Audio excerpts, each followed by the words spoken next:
স্বাস্থ্য সচেতনতা বৃদ্ধির পাশাপাশি এখন কিন্তু সবাই ফিটনেসের প্রতি দারুণ আগ্রহী হয়ে উঠেছে। আমাদের মাঝে অনেকেই রয়েছেন যারা কিনা জ্ঞানের অভাবে ভুল পথে চালিত হচ্ছে।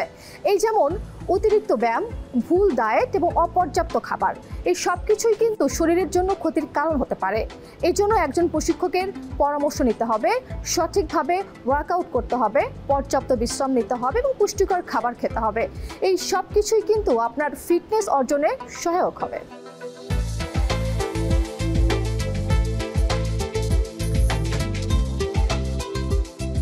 ডায়েট এবং ব্যায়াম এই দুইটা জিনিসের সাথে কিন্তু অনেক গভীরভাবে আমরা সম্পর্কিত। যেমন আমরা ভূমিষ্ঠ হওয়ার পর, আমরা যখন জন্ম হই তখন থেকে কিন্তু আমাদের সবচেয়ে বেশি প্রয়োজন হয় মা এবং বাবাকে। তো আমাদের দেহকে বা আমাদের বডিকে মেনটেন করার জন্য আমাদের খাবার দাবারের রুটিন এবং ব্যায়ামের যে রুটিন বা ডায়েট চার্ট এবং এক্সারসাইজের যে ফর্মুলা, এই দুইটাকে আমাদের একত্র করতে হবে। এখানে আসলে কোনোটাই একটা বেশি ইম্পর্টেন্ট, একটা কম ইম্পর্টেন্ট এরকম না।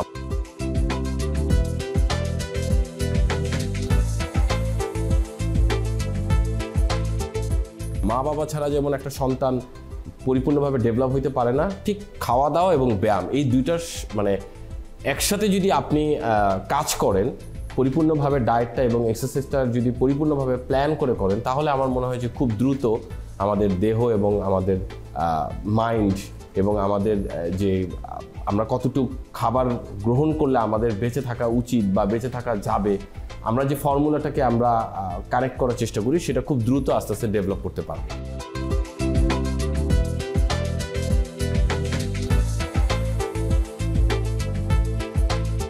এই জন্য আমার মনে হয় যে ডায়েট এবং এক্সারসাইজ এই দুইটা জিনিসকে কখনোই মানে একটা বেশি একটা কম এটা ভাবা যাবে না।